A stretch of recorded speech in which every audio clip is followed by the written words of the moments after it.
श्री शिवाय नमस्तुभ्यम। महाराज, कुछ ही समय में कई बच्चों की बोर्ड परीक्षाएं शुरू होने वाली हैं और इस समय में सुबह उठते ही बच्चों के चेहरे पर एक अलग ही चिंता दिखाई देने लगती है।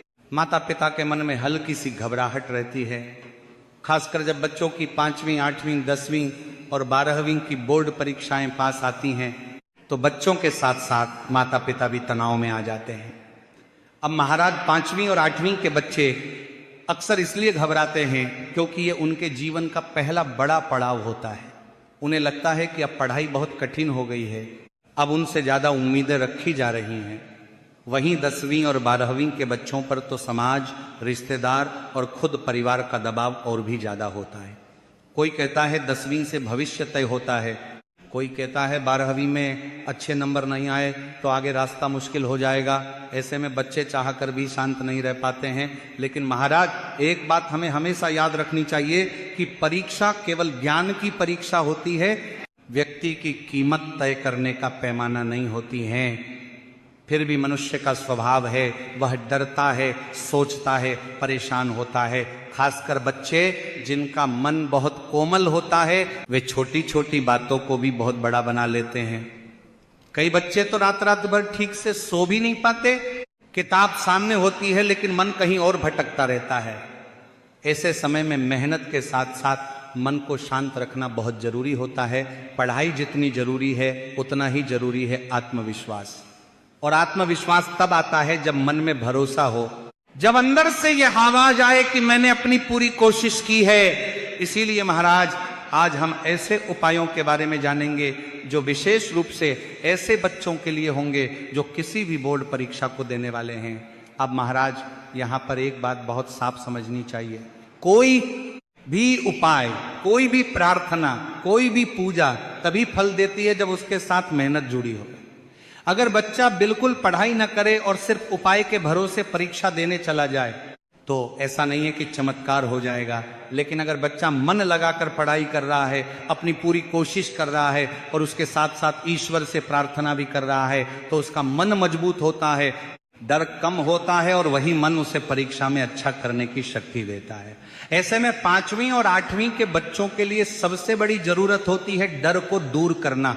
उन्हें यह समझाना जरूरी होता है कि यह परीक्षा उनके जीवन का अंत नहीं है बल्कि एक सीख है। वहीं 10वीं और 12वीं के बच्चों के लिए तनाव थोड़ा अलग होता है। उन्हें भविष्य, करियर, कॉलेज, नौकरी जैसी चीजें परेशान करती हैं। ऐसे में भगवान शिव की भक्ति और उनसे जुड़ी साधारण प्रार्थनाएं बच्चों के मन को स्थिर करने में बहुत मदद करती हैं।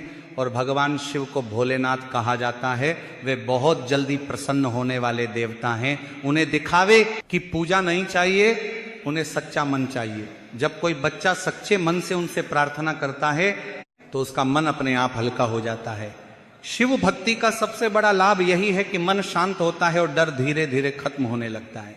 अब महाराज, परीक्षा के समय बच्चों के मन में जो सबसे बड़ा सवाल होता है वह यह कि मुझे याद रहेगा या नहीं, पेपर में वही आएगा या नहीं जो मैंने पढ़ा है, अगर भूल गया तो क्या होगा। इन सभी सवालों का एक ही जवाब है, शांत मन, जो कि बिना मेहनत और प्रार्थना के नहीं रह पाता है। दोनों का संतुलन बहुत जरूरी है। अब महाराज, 5वीं और 8वीं के बच्चों के माता पिता को खास ध्यान रखना चाहिए कि वे बच्चों पर बहुत ज्यादा दबाव डालें। बच्चों को डराने के बजाय उन्हें समझाएं, उनका मनोबल बढ़ाएं, उन्हें यह एहसास दिलाएं कि नंबर से ज्यादा जरूरी है प्रयास। वहीं 10वीं और 12वीं के बच्चों के साथ भी संवाद बहुत जरूरी है। उन्हें यह महसूस होना चाहिए कि परिवार उनके साथ है, चाहे परिणाम कुछ भी हो। तो चलिए बात करते हैं सबसे पहले उपाय की। लेकिन उससे पहले यदि आपको यह जानकारी उचित लगे तो वीडियो को लाइक करें, चैनल को सब्सक्राइब जरूर करें और कमेंट में यह जरूर बताएं कि आप ये वीडियो भारत के किस राज्य या शहर से देख रहे हैं। तो महाराज, ये जो उपाय है ये बच्चों के मन को स्थिर करने, डर को कम करने और आत्मविश्वास बढ़ाने में मदद करता है। और सबसे बड़ी बात यह है कि इसे कोई भी बच्चा कर सकता है। लेकिन महाराज, यदि बच्चे छोटे हैं या यदि बच्चे ये उपाय न कर सके तो माताएं भी अपने बच्चों के लिए ये उपाय कर सकती हैं। तो महाराज, जब परीक्षा का दिन नजदीक आता है तो बच्चों को सबसे ज्यादा चिंता इसी बात की होती है कि परीक्षा वाले दिन उनका मन शांत रहेगा या नहीं। कई बार ऐसा होता है कि बच्चा घर पर पड़ा हुआ सब कुछ जानता है लेकिन परीक्षा हॉल में बैठते ही घबरा जाता है, हाथ पैर ठंडे पड़ जाते हैं, दिमाग सुन्न सा हो जाता है और जो चीजें अच्छे से आती थीं वही दिमाग से गायब होने लगती हैं। तो ऐसे समय में भगवान शिव से जुड़ा ये पहला उपाय बच्चों के मन को स्थिर करने में बहुत सहायक माना जाता है। ये उपाय खासकर 10वीं और 12वीं के बच्चे जिन पर भविष्य का बोझ ज़्यादा होता है उनके लिए ये उपाय मन को हल्का करने का काम करता है। वहीं 5वीं और 8वीं के बच्चों के लिए ये उपाय डर को दूर करने में मदद करता है। अब महाराज ये उपाय उस दिन किया जाता है जिस दिन बच्चे का पेपर होता है। अगर किसी कारणवश उसी दिन करना संभव न हो तो परीक्षा से एक दिन पहले भी इसे किया जा सकता है। और महाराज इस उपाय की सबसे अच्छी बात यह है कि इसमें बहुत ज़्यादा सामग्री की आवश्यकता भी नहीं होती है। इस उपाय में मुख्य रूप से बेलपत्र और शहद का प्रयोग किया जाता है। बेलपत्र भगवान शिव को बहुत प्रिय है। कहा जाता है कि बेलपत्र में सकारात्मक ऊर्जा होती है जो मन को शांति देती है। शहद को भी हमारे शास्त्रों में पवित्र माना गया है। शहद का स्वभाव मीठा होता है और यही मिठास मन में भी मिठास और शांति लाने का प्रतीक मानी जाती है। तो महाराज इस उपाय के लिए सबसे पहले तो परीक्षा से एक दिन पहले बच्चा सुबह जल्दी उठे, स्नान करके शुद्ध हो जाए और मन में किसी तरह की नकारात्मक सोच न लाए। माता पिता को भी चाहिए कि उस समय बच्चे को डराने या टोका टाकी करने से बचें। सुबह का समय जितना शांत रहेगा बच्चे का मन उतना ही स्थिर रहेगा। अगर संभव हो तो बच्चे ही ये उपाय करें। लेकिन अगर बच्चा इस उपाय को न कर सके तो माता भी अपने बच्चों के लिए ये उपाय कर सकती हैं। तो इस उपाय में सबसे पहले तो आपको अपने पास के शिव मंदिर में जाना है। अब महाराज मंदिर पहुंचकर सबसे पहले भगवान शिव के दर्शन करें और शिवलिंग पर एक धारा से श्री शिवाय नमस्तुभ्यम इस मंत्र का जाप करते हुए जल अर्पित करें। अब महाराज इसके बाद आपको बेलपत्र निकालना है। आप सभी जानते ही हैं कि बेलपत्र में 3 पत्तियां होती हैं, लेकिन इस उपाय में केवल बीच वाली बड़ी पत्ती का प्रयोग किया जाता है। यानी कि आपको बीच वाली बड़ी पत्ती पर अपनी अनामिका उंगली से शहद का लेपन कर देना है और आपको लगातार श्री शिवाय नमस्तुभ्यम इस मंत्र का जाप करते रहना है। अब महाराज इस प्रकार से आपको ये बेलपत्र तैयार कर लेना है और इसके बाद उस बेलपत्र को शिवलिंग पर इस तरह अर्पित करें कि ये शिवलिंग से हल्का सा चिपक जाए। ये क्रिया करते समय आपको मन ही मन भगवान से प्रार्थना करनी है कि भगवान, मैंने अपनी तरफ से पूरी कोशिश की है, आप मुझे मेरी मेहनत का उचित फल प्रदान करें। अब महाराज विशेष रूप से यह उपाय बच्चों के द्वारा ही किया जाता है, लेकिन बच्चे छोटे हैं, उन्हें समझ नहीं है। तो माता पिता भी चाहें तो बच्चे के साथ मंदिर जा सकते हैं, लेकिन उपाय बच्चे को खुद ही करना चाहिए ताकि उसके भीतर आत्मविश्वास जागे। महाराज इस उपाय का सबसे बड़ा लाभ यही है कि बच्चा परीक्षा देने जाते समय घबराया हुआ नहीं होता है, उसका मन शांत रहता है और वह प्रश्नों को समझकर उत्तर लिख पाता है। कई बार बच्चे कहते हैं कि उन्हें ऐसा महसूस हुआ जैसे भगवान खुद उन्हें सही उत्तर याद दिला रहे हों। वास्तव में यह उनके अपने मन की शक्ति होती है जो आस्था के कारण जाग जाती है। अब महाराज हम उस दूसरे उपाय की बात करते हैं जो खास तौर पर उन बच्चों के लिए है जो परीक्षा वाले दिन मंदिर नहीं जा पाते या जिनके पास समय बहुत कम होता है। कई बार ऐसा होता है कि पेपर सुबह बहुत जल्दी होता है, बाहर जाना संभव नहीं होता, या फिर बच्चे हॉस्टल में रहते हैं, किराए के कमरे में रहते हैं या किसी दूसरे शहर में पढ़ाई कर रहे होते हैं। ऐसे बच्चों के लिए यह उपाय घर पर ही किया जाने वाला एक सरल और सहज उपाय है। ये उपाय खास तौर पर बच्चों के डर और घबराहट को कम करने के लिए बताया जाता है। 5वीं और 8वीं के बच्चों में अक्सर ये देखा गया है कि वे परीक्षा से पहले बहुत ज़्यादा डर जाते हैं। वहीं 10वीं और 12वीं के बच्चे डर के साथ साथ भविष्य की चिंता भी अपने मन में बैठा लेते हैं। ऐसे में यह उपाय मन को स्थिर करने में मदद करता है।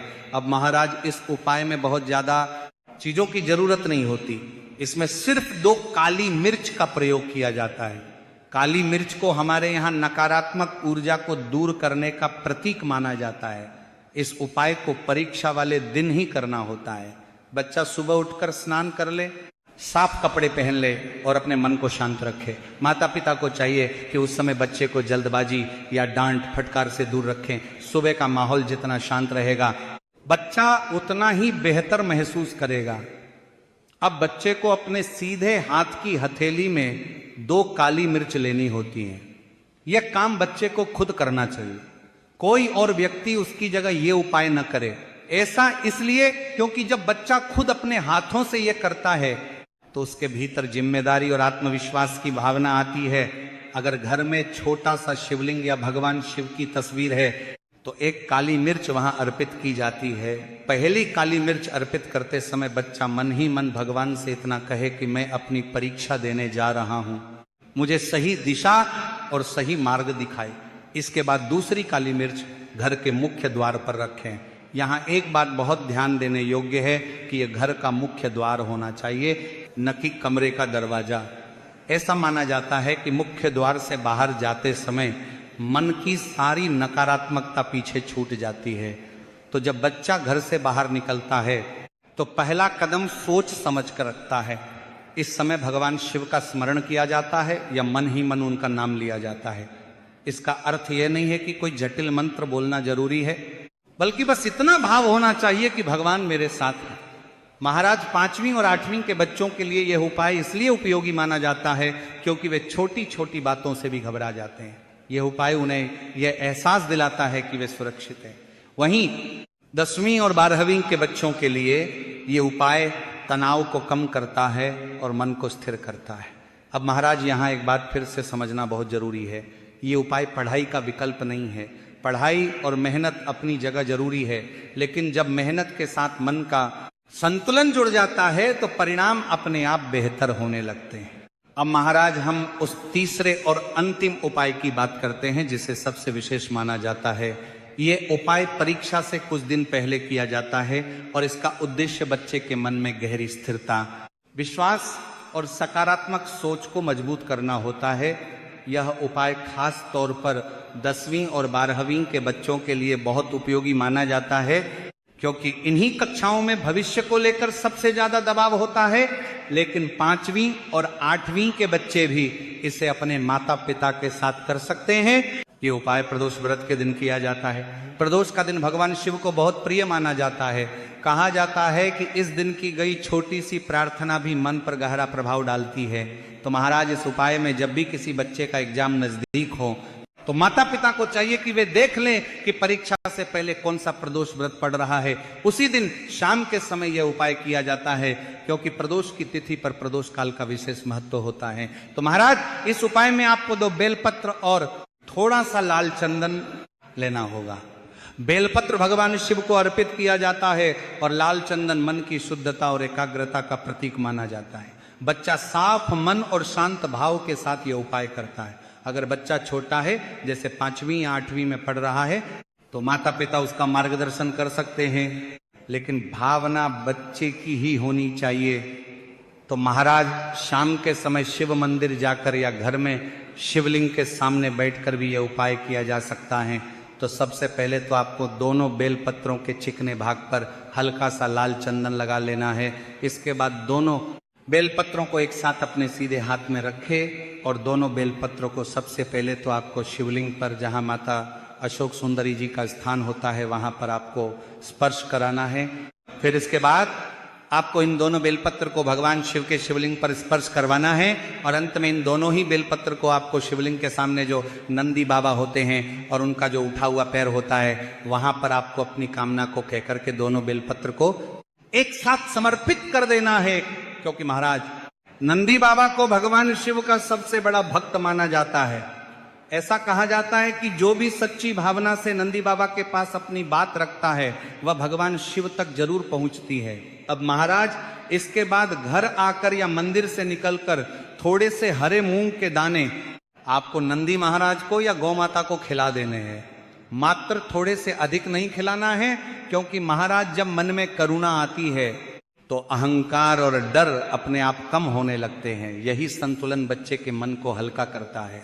और महाराज इन उपायों के साथ बच्चों को अपनी मेहनत पूरी रखनी है, मेहनत में कमी बिल्कुल भी नहीं रखना है, क्योंकि जो व्यक्ति मेहनत करता है भगवान भी उन्हीं का साथ देते हैं। क्योंकि यदि आप सोच लेंगे कि बस उपाय कर लेने मात्र से ही हम पास हो जाएंगे, तो महाराज आपको इन उपायों के साथ साथ अपनी मेहनत भी जारी रखना है, तभी जाकर के भगवान का आशीर्वाद आपको अपने मेहनत के अनुसार अवश्य प्राप्त होगा।